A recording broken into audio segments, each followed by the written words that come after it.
Hi guys, I'm Rohan Manglani and welcome to Not 442. And I just like to say that Arsenal sucks. And also, welcome to All Balls, where we have two Man United fans and no Arsenal bullshit. Woo!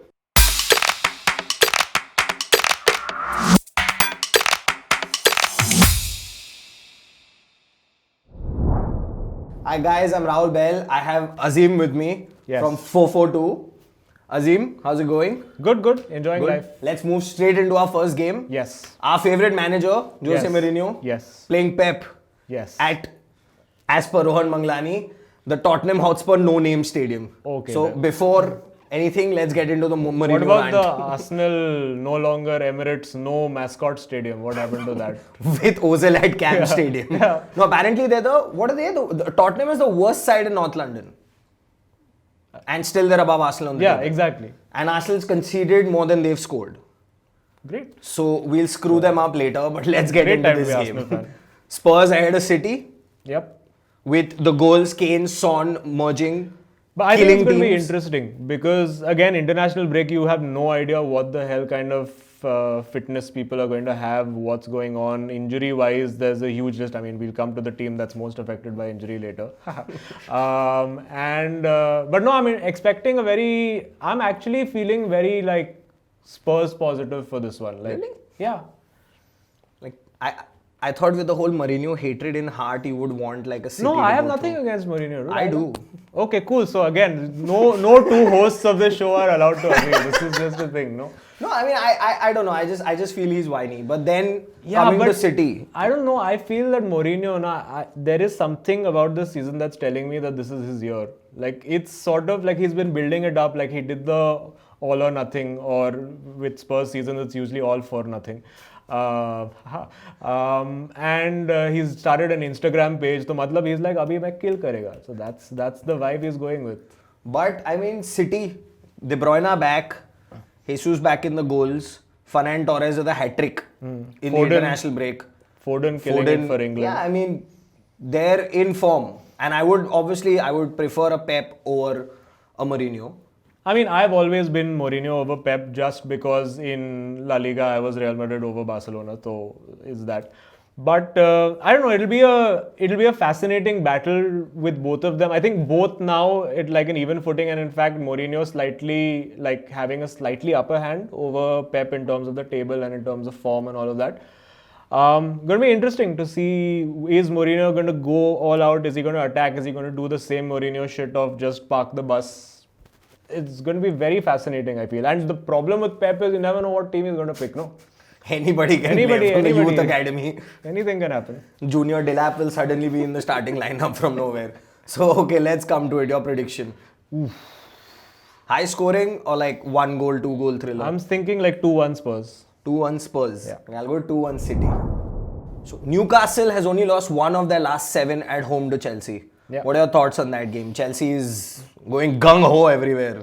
Yeah, but again, Chelsea very unpredictable as a team. You never know which Chelsea is going to show up. Yes, they've been scoring a lot of goals, which is great. I think they have the highest goal difference in the division, if I'm not wrong.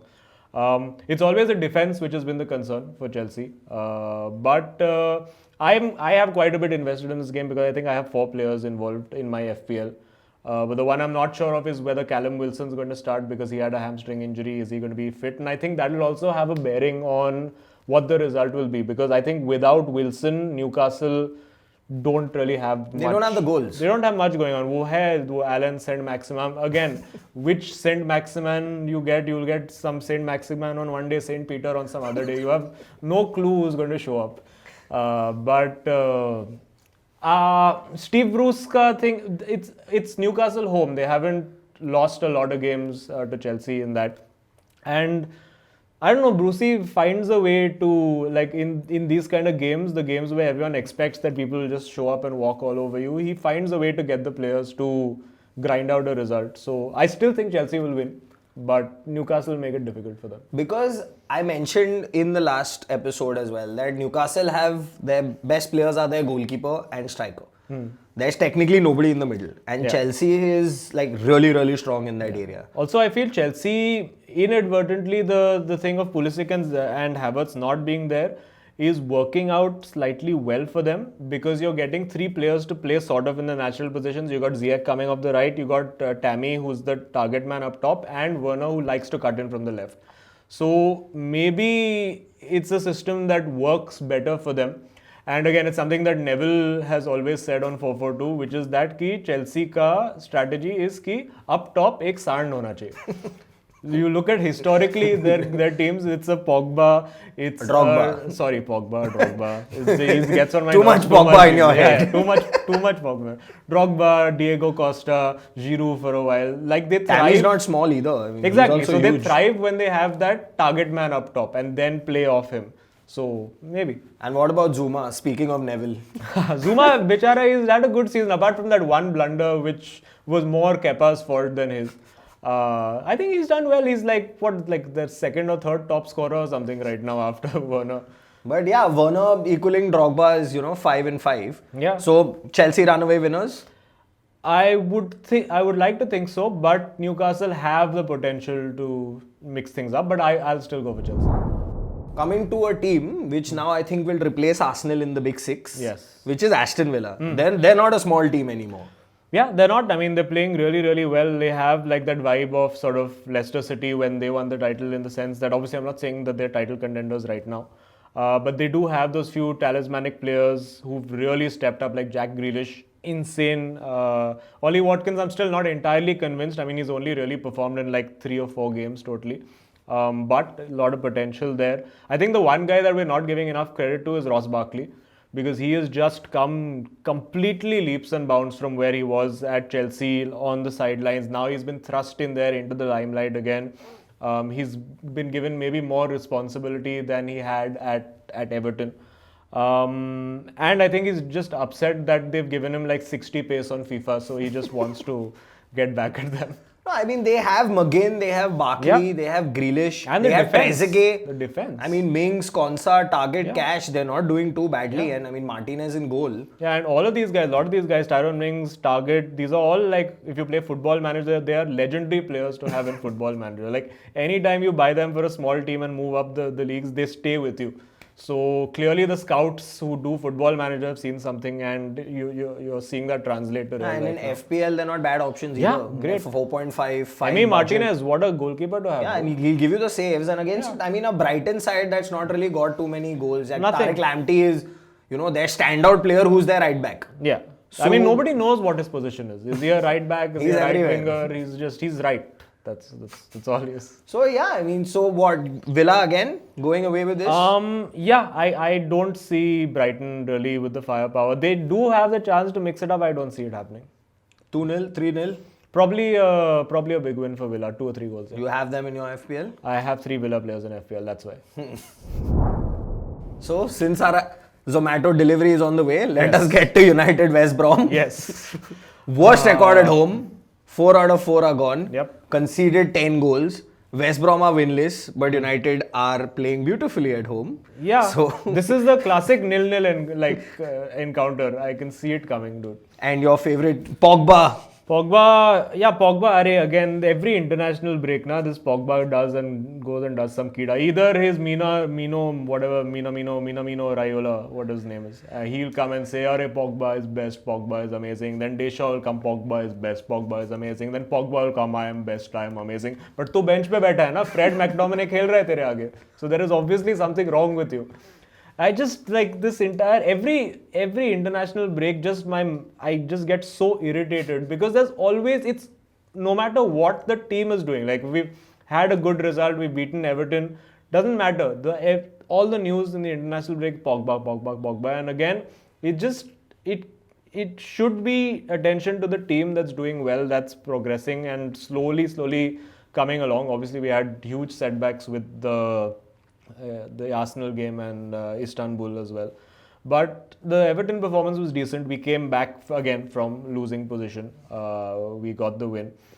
But this game, so the thing with this game, it's a game that on paper you expect United to win, and those are the games that we just don't win. We'll just come out with a nil-all or probably concede one or we'll dirty win the late game goal. after the whistle is blown. I if that happens again. I mean, I'll take it, sure. But I don't know. We don't even know fitness-wise where we are. Martial has a bad back. Rashford is out. Could be a chance for Cavani to come into the first Greenwood's team. out. Greenwood's out. Shaw might be out. Shaw is definitely out. I think hamstring injury. Alex Telles, COVID negative, but is he going to start? Will he be fit enough to play? We'll most likely have Brandon Williams there. Wan-Bissaka, again, central defense. I think we'll probably have Maguire, but Lindelof also bad back, apparently. I don't know what chairs do you have at Old Trafford? But midfield, I think, is where we look strong. But again, Bruno Fernandes played, I think he played only one half for Portugal, so he should be a little bit rested, maybe. I don't know whether we'll see Van de Beek in this game. I hope we do, and more than that, I hope we see Mata. Yeah. Because I think we won't have a choice. Mata will have that to Newcastle game where it came together was because of Mata. Yeah. And I've been saying this, if not a Van de Beek, you need a Mata. Yeah. I mean, you can have a Mata, like, to an extent, like at his age where he is right now, he's a slight luxury player in the sense that you can't afford to have him in like a really big game when you need that, when you're playing against those really fast fullbacks and you need either somebody to take them on or chase them all the way back. But when you're playing against a team like West Brom who are going to be sitting deep, you need to unlock the door, have that little bit of interplay with Bruno. I think that's where he will be useful. And Dan James scored a screamer for Wales. But I don't trust him for United. But I don't think we'll have a choice. I legit feel that we'll be starting with James, Cavani and Mata as the top three. So no Martial, Rashford. Because I don't think they're fit enough yet. Rashford might just be fit, but Martial looks unlikely. But I don't know. We'll wait and see. For me, it's exciting to see in a sense that, okay, let's see if Cavani is worth the hype. Is he going to actually come and deliver? He got sent off in the game against Brazil. Oh, okay, cool. So, well, at least he's still fit then. His name somewhere came up on the score sheet, but it had a red card in front of him. But again, the international break, Pogba said this is the worst phase in my club career. Yeah, I mean, it's not surprising. So the thing with Pogba is that, again, and I use this word again, he is, and a lot of people hate me for saying this, he is a luxury midfielder, which is that he will play well in a team that is already doing well. Like Juventus went in a team like superstar midfield. He was playing with Pirlo and what's his name, the other guy, the French guy who he plays with, Matuidi. Yeah, that was their midfield when he was playing there. I mean, you got Pirlo sitting behind you and distributing, dude. You cannot get better than that. For France, again, he's got Matuidi. He's got guys like N'Golo Kante. He's got Kante to cover the slack. Do all the dirty work for him. Exactly, because he doesn't want to do that, right?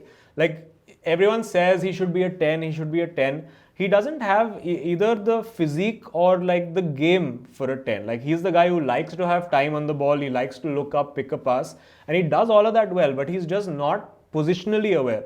He just doesn't want to do that dirty work. And until he finds that in the game, I don't think he can make United a better team. I think he can maybe go to like Juventus or like Bayern Munich or even like a Liverpool, for instance, where there's like world-class midfielders around him and make them better. But until we have like two real workhorses, like if he was in a team with Scholes and Keane, there he would take it to the next level, because Keane's going to do the dirty work, Scholes is going to bomb up and down, box to box, and that Pogba then is allowed to do his thing.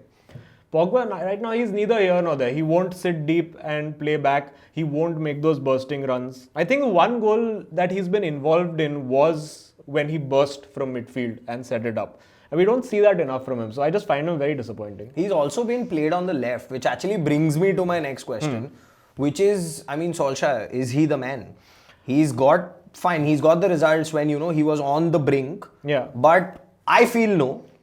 Because I just feel, and I've been saying this, he's not ruthless enough. I mean, ruthless in what sense? I mean, you had a Martial not performing, he was still playing.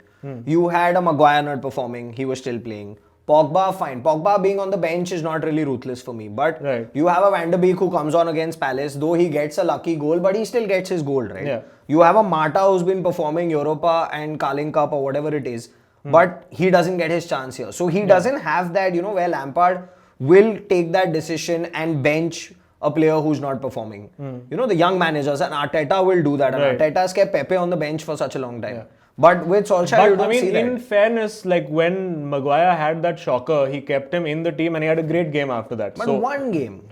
Yeah, I mean, sure, but I think that's more of a Maguire problem than a Solskjaer problem.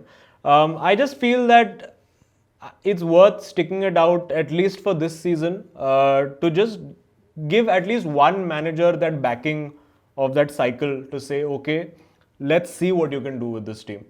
Because I think we've seen three different managers come with widely varying styles. We've seen David Moyes, which I mean, yes, it happened. We try to forget. We've seen Van Gaal come and try to do whatever total football or very old football that he tried to do. Mourinho came and tried to stamp his authority on the team. But I think we have to be slightly also realistic and realize that this thing that we call the United way is Sir Alex Ferguson's way. Like it was just that he was the manager for so long that it became synonymous with United. But you cannot necessarily play every game being like, okay, we're gonna just play on the counter attack, we're gonna outscore the opposition. And I feel that's where we seem to lose a trick, because there's this thing of like Solskjaer has it, we have to play the United way, we have to do this. We don't go and dominate games, right? We sit back, we're passive. We soak up the pressure, try to play on the counter attack. We do that well. That's why we win the big games.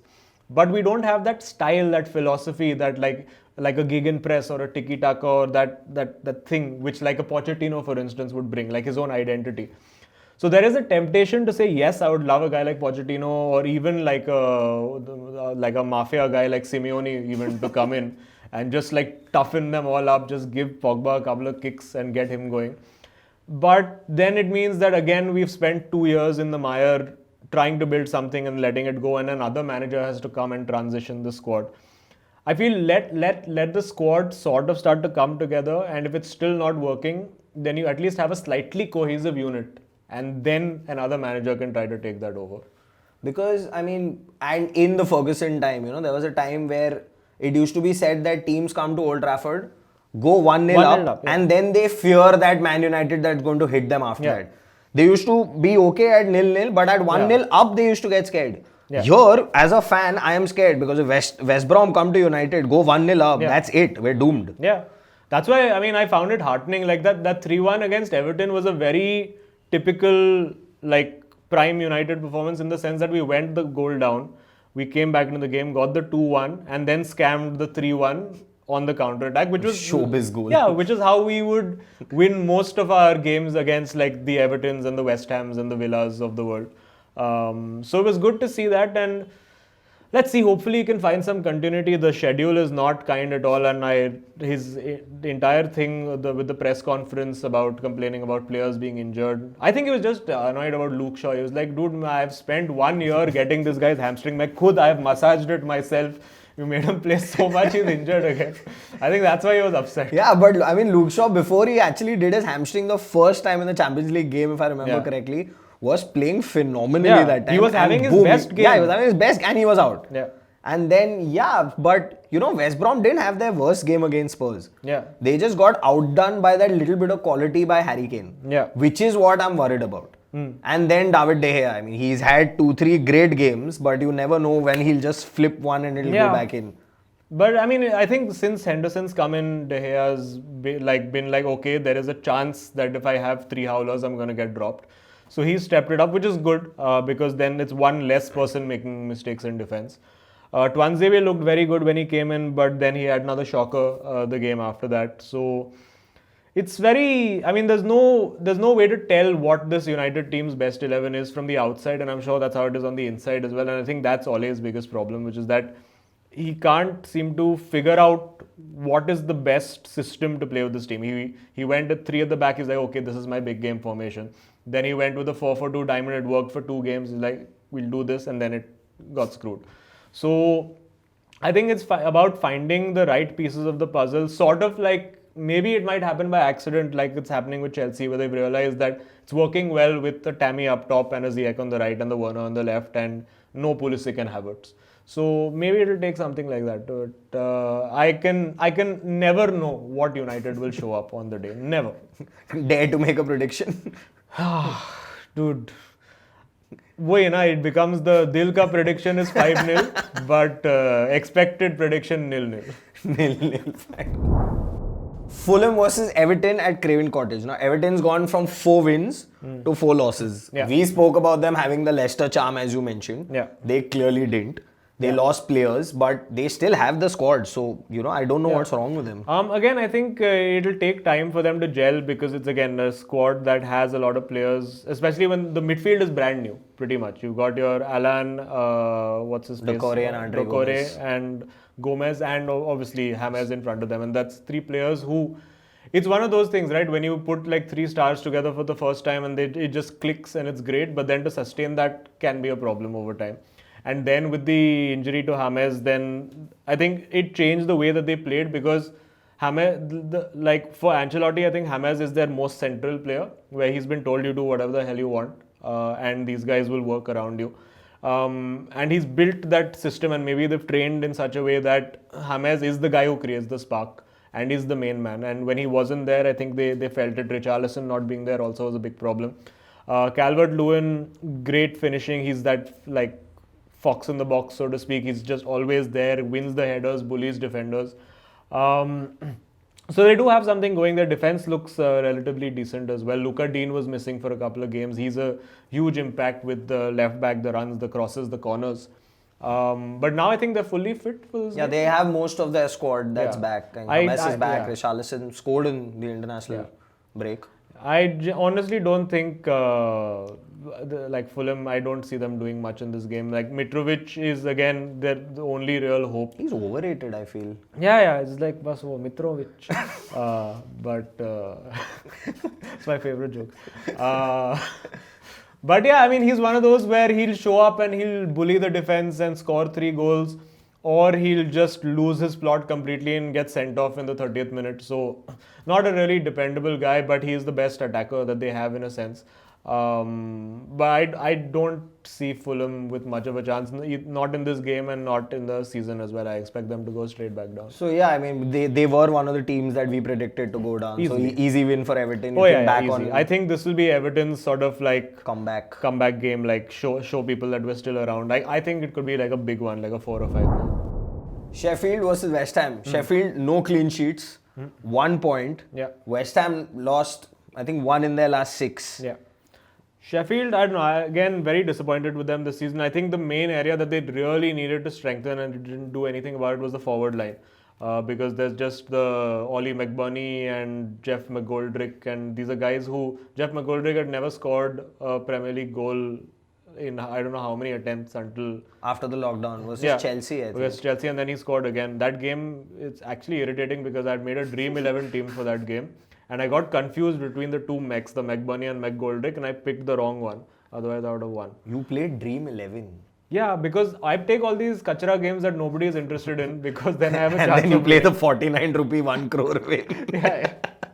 Well, like 4 log khel rahe hain. But no, Sheffield, the thing is I was very impressed, and I think we were all very impressed with Sheffield when they just came up and they had it was on the bounce, right? When these teams that they go back-to-back promotions, they just have that momentum with them. And then when they reach the second Premier League season, that's when they really struggle because obviously, because they've been investing successively heavily for 2 years, it's taxing. Plus, they also had the entire COVID thing. They haven't recruited particularly well. I can't really think of any players that they've added who've actually got Brewster from Liverpool. Ian Brewster, again, I can't think of any players that they've added of quality. I think there was Sander Berger. That's pretty much all. He's not bad. He's Sheffield, right? I'm not getting that wrong. Sander Berger is a decent midfielder, I think. But midfield, they already had the strength, right? They already had the FPL legend, John Lundstrom, who's now useless because they made him a midfielder. And your Ollie Norwood and Fleck. Like those 3, the system was great before. Because it was organized chaos. Like it was this amazing thing of one of the center defenders would come and join in the attack, but you didn't know which one. And I think now maybe over a year of watching them and analyzing them, people have figured out that, okay, this is what they do and maybe we just need to get 1 midfielder, 1 fullback to tuck in and then this nullifies it. But Sheffield, again, like I said for Fulham, don't see them unless they can get like some miraculous striker in January, or if Brewster again turns out to be some miracle worker for them. Because they do have Lys Mousset also on the bench, who has shown promise last season, but clearly the manager doesn't fancy him to do the job. Which, considering you have McBurney and McGoldrick as your options up top, you would expect that Mousset would walk into that team, but clearly doesn't. I think he's got that early Martial kind of problem where not the work rate, not consistent. So yeah, I mean, West Ham, David Moyes, these are the games that he thrives for. No, just scam the 1-0, 2-0 against the team that has no potency and walk home. No, but he's got the players. Antonio, he's got. Yeah. He's I think got Antonio the isn't fit yet for this game. I mean, they said he would assume to be fit, but again, they have Allaire over there. Yeah, they got Haller, they got Souček, who's playing well. A very good buy in FPL, by the way, Souček. And defense looks fairly solid as well. Cresswell is the guy who pops up with a lot of the assists. Set piece expert. Yeah. So, yeah, good for them. I think West Ham will have a comfortable mid-season season. I think they should nick it by like 2-0. Coming to our next game, Yes. Leeds versus Arsenal. Before we start, Arsenal has to score from open play. Yes. They've not scored in the last 6 hours and 26 minutes. Oh, yeah, even against us was a pen. But still, I mean, they're not the worst side in North London. But no, Arsenal, it's very hard to tell, again, Arsenal has sort of like a United kind of problem only right now, which is on the day, you never know which Arsenal is going to show up. Like, is it going to be like the slick oiled hair Arteta, is going to be the long hair Arteta? You don't know which one's going to show up. I think Arteta has sort of figured out kind of what system he wants to play, or had figured it out, but then suddenly something like switched and then it's completely gone again. I think it's a huge problem if you have one of the most potent strikers in the Premier League in Aubameyang and he's not able to even get a shot in most games. I think he scored that screamer against Liverpool, but that's all there's been from him. I think he needs to be playing Aubameyang through the middle and maybe shifting Saka on the left. Pepe again is like, I think he could be, well, not another Ozil, but he's going in that direction, right? Highest paid player that you have, or one of the highest paid players that you have, sitting on the bench, not able to break into the team. I think Partey will make a huge difference for them. I think he's going to make them defensively more solid because he's going to do that dirty work in the midfield that maybe a Xhaka is not as mobile as he used to be. He's not able to get through that work rate anymore. Leeds, on the other hand, again, mixed bag. Like on that, like you know how they're going to play every day. It's murder ball, right? That's They just keep running. They don't stop. Yeah, you just keep running, just keep pressing. Bamford seems to be a good bet. I think he's great value in FPL as well for like a sub 6 million striker. And the thing is that Leeds, whatever happens in the game, Leeds score goals. It's very rare that you're going to get Leeds not like troubling the score sheet. So again, I don't know with Leeds what the situation is because without Calvin Phillips, they've struggled. So I think once he's back in the team, is he going to be back in the team? Probably. Soon. Yeah, because the other guy who's come in, Struijk or whoever was playing in defensive midfield, obviously not that caliber. He's not done so bad.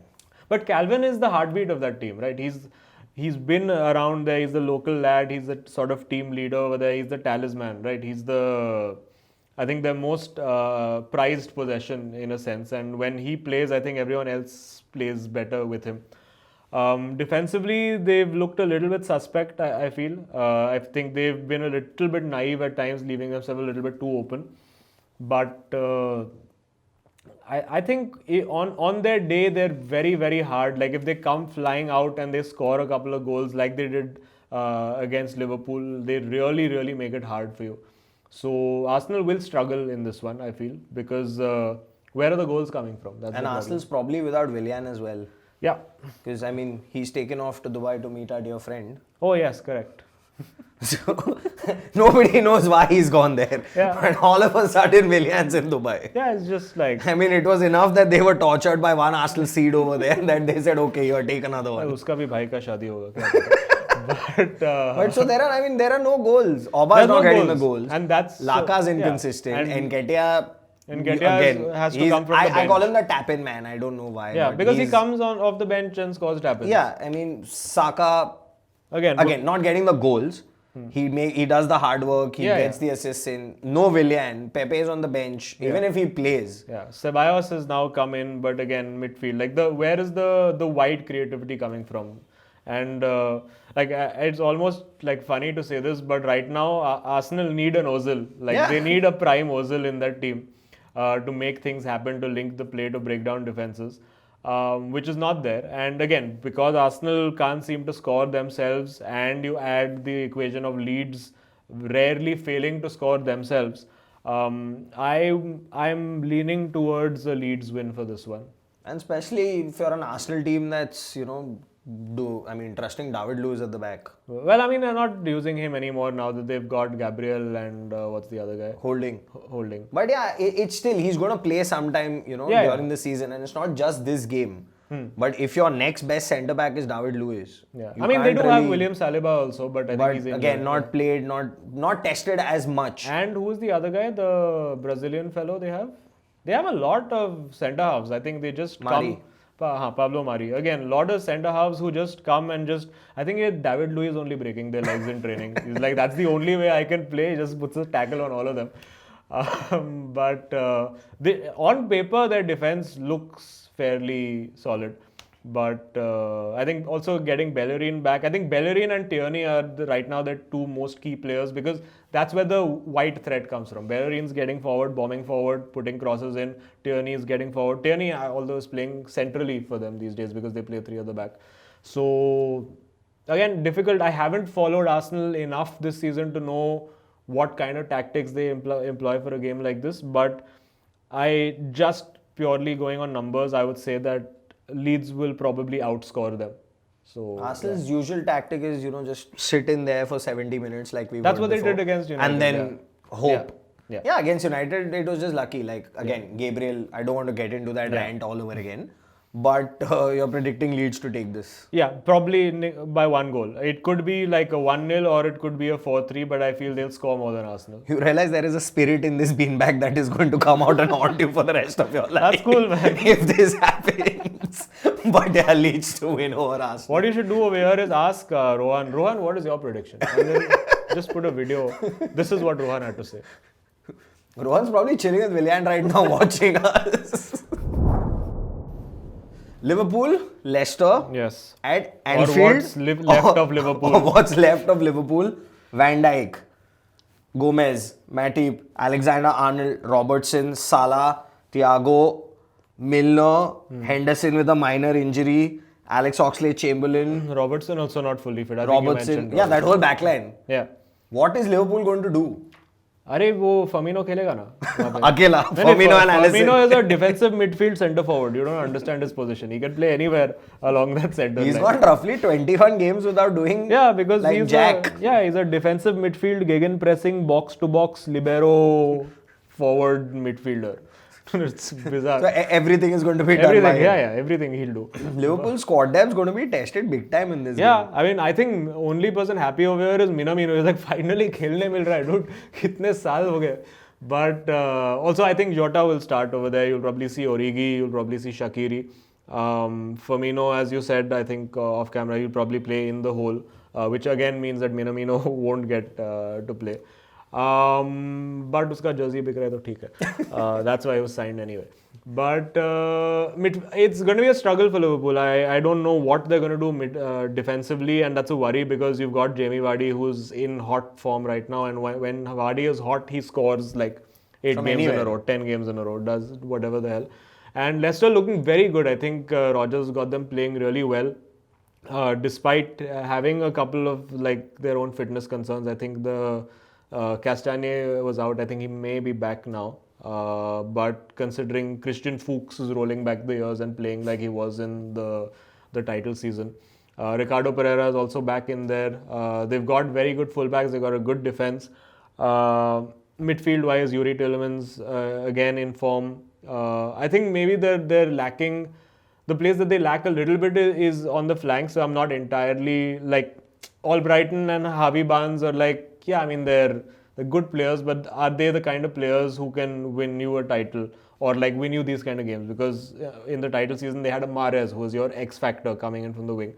But is Maddison that player? I'm not sure yet. He'll probably start this game, considering it's a big game and he's the I experienced. don't think that Maddison would start for this one because I don't think Rodgers trusts him enough with the work rate to be like to lose a position in that midfield, considering that how strong Liverpool are with the midfield.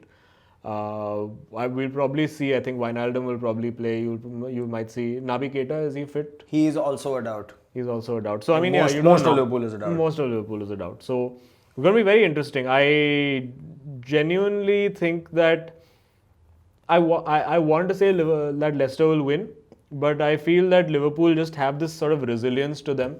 That even in a situation like this, and I hate to say it as a United fan, but even in a situation like this, I think they'll find a way to at least get a point, and that's why I'm saying I'm thinking it'll be a draw.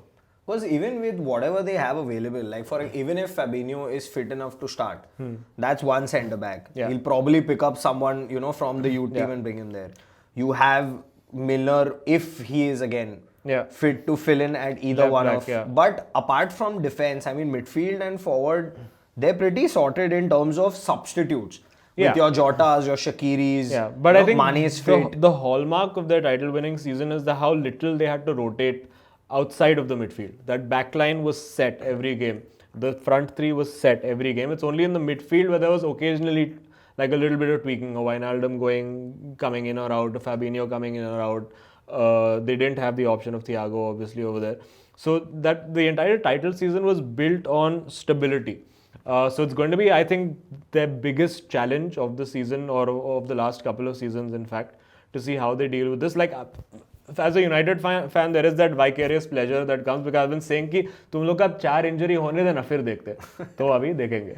अभी 40 injury है. अभी now they've got all the injuries for like 3 seasons in one go. You think that has to do with the fact that there was such less rotation last season, and since there was not that big a gap between the 2 seasons, considering that the fixtures also are crunched. There's Champions League, there's FA Cup, and this there was cup, that the cup. entire crunch of fixtures post the lockdown and the lack of the gap between seasons, and now the stuff happening. And obviously, I mean, players getting COVID is something that you can't really legislate for. I mean, no matter. Salah got it for a great reason. Yeah, I mean, भाई का शादी हो तो बनता है यार ये सब. But I mean नहीं बनता है. Don't do COVID, guys. Sound like don't do drugs, but don't do COVID also. No, but it's going to be a test. It's going to be a test for them. But you still feel Liverpool's coming out on top? I'm going to say draw, which would be a good result for Liverpool in these circumstances. Because Leicester at the back, also Schmeichel is a doubt.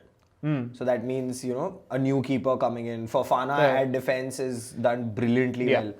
And he doesn't really have to face too much in terms of a Liverpool attack. There's only a Mane or a Jota. Yeah. And also, don't forget Leicester City, very energetic team. They're going to be pressing Liverpool right from the off. Yeah. With Javi Barnes playing in the middle now that you said Maddison, if Maddison doesn't start, then Javi Barnes is going to play the 10. Yeah. Which means Pratt will play on the left. Yes. So they're a team that's young, that's fresh. They and I've been very impressed with Cengiz Under, by the way, his performances off the bench. I was like, United क्यों नहीं लिया? He's literally right wing player who crosses the ball when he needs to.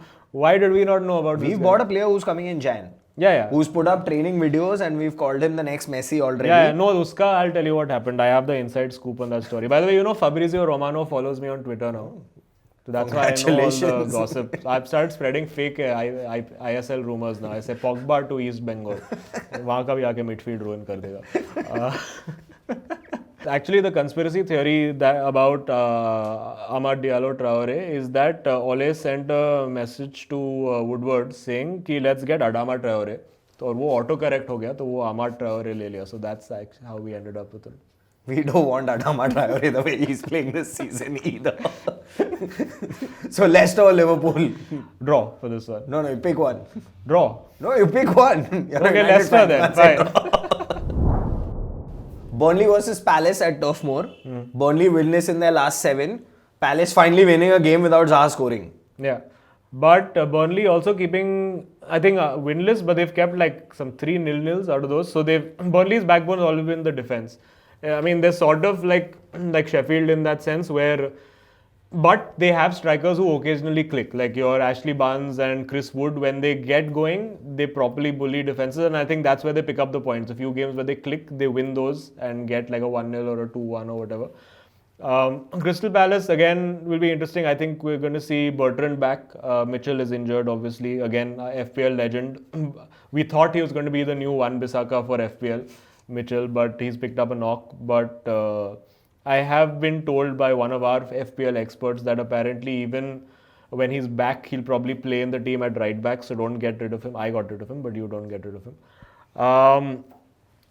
Palace, very interesting proposition. Again, when Zaha plays, they play.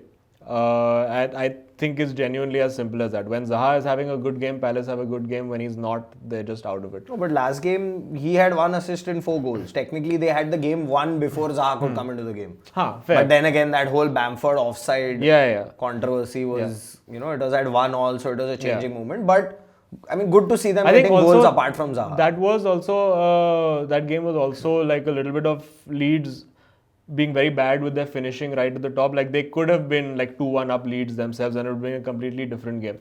But the VAR goal and Bamford missing 2 really easy chances that made their life a lot more difficult. Townsend also looking good over there. They have a decent working unit. Like they have a bunch of players who put in a shift. Sako is still there somehow, playing in central defense. So they're a classic, Crystal Palace, a classic mid-table team.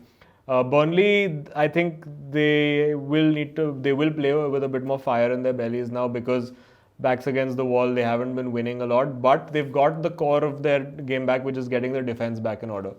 So I'm expecting again either a 0-0 or like a low-scoring draw for this one. So Portugal versus Southampton. Yes. At the Molineux, which is... Oh, they're not playing in Lisbon? No. So at Molineux, Wolves yet to score more than twice. Southampton going goals galore without Ings. Yeah, and I think I was very sad for Ings because he's been in a really good run of form. Thankfully, it looked like it was a really bad injury, but it looks like it's maybe 4 or 5 or 6 weeks. So it'll be good to have him back again. FPL legend. I haven't taken him out of my team in, I don't know, like a year. He just gives you the goals from somewhere. But Che Adams has stepped up. I think Che Adams has that sort of, he's like Troy Deeney on steroids wala vibe he has. Just runs around, smashes the ball in. They've got a good unit. I really, really like Southampton. And I have liked them since last season. I think Hasenhutl's got them playing a really good brand of football. I think Vestergaard has come back in. And I think Vestergaard particularly has had a good renaissance in that team because I remember I think after the 9-0 is when he got dropped last season because they were playing a really high line and he just didn't have the pace to cope with what happened after that. Got good defensive unit. Ward-Prowse is doing really well. The dead balls, the set pieces have been outstanding. He's getting the numbers. Yeah, now it's converting to numbers. Also guys like Armstrong are in there. There's Djenepo who's come in and doing a good job. So very, very solid team. Wolves again not scoring a lot of goals, but you do feel that they're reaching that place where they're going to turn a corner now. Like I don't think they can struggle for much longer. Whether it'll happen against Southampton, I'm not entirely sure. Also, it's like they've been training anyway because they were with Portugal, so it's not like they've missed any training or chemistry. They're together. They're all together anyway. It's just one Adama Traore on the side, like, hi guys. No, this is probably one of the toughest games of the week to call because Southampton are in form. Wolves are due one, I feel, are due a good win. So very, very tricky this one. Because like you said, Southampton had this problem of the high line even, against Spurs, against Palace. Yeah. Against Spurs, that was it. The high line was it. It was nothing but Kane over the wall. But now they've adapted it. Exactly. Now they realize that, okay, it's not working for us. Like, वो FIFA settings खोल के depth को 4 कर दिया उसने. And now it's working. He's had to rejig the system a little bit, but it's getting the job done. And without your main striker, if you're still scoring goals, I mean, what more can Which is when your Ward-Prowse and your Armstrong, etc. are stepping up. But again, on Wolves, you got Jimenez, you've got Neto, you've got Podence. And then you've got that beast coming off the bench. Yes. Who is, again, he's not really done too much this season. So is it a case of teams finding out how to stop him, or is it the new system Yeah, it's simple, no? where Semedo is They replacing? mainly started putting powder on their hands because there was a thing, you knew that He they were used to putting put- baby oil. yeah, baby so oil. now they put powder, now they can catch him. That's the trick. But he doesn't bring him on. So and Semedo's not doing such a bad job. Yeah. So it's probably the system because Yeah. of, and in the middle of the park again, Dendoncker, Neves, Moutinho. Also, he's shifted things around defensively. I think he's got Kilman coming and playing now most games, which we were not expecting. Everyone expected to see Saiss in there. So midfield, I think, is where they're struggling a little bit to control the games and like dominate them. They have typically been like the kind of breakaway, fast-paced kind of team. And Nuno's having to adapt a little bit and try to find a newer system, because it's sort of like the Sheffield United thing we were talking about earlier. Like, teams have now sort of figured out how Wolves play. Like, over the course of the season, they know that irrespective of the personnel, you're going to have the three at the back, you're going to have the two wing backs coming in there, or that's what they were doing earlier when they had Jimenez and Adama up top. Now looks like they're going back to a 4 where Semedo's playing in a more natural right back position. Johnny Otto not being there has been a big problem for them as well. He was very integral to how they played.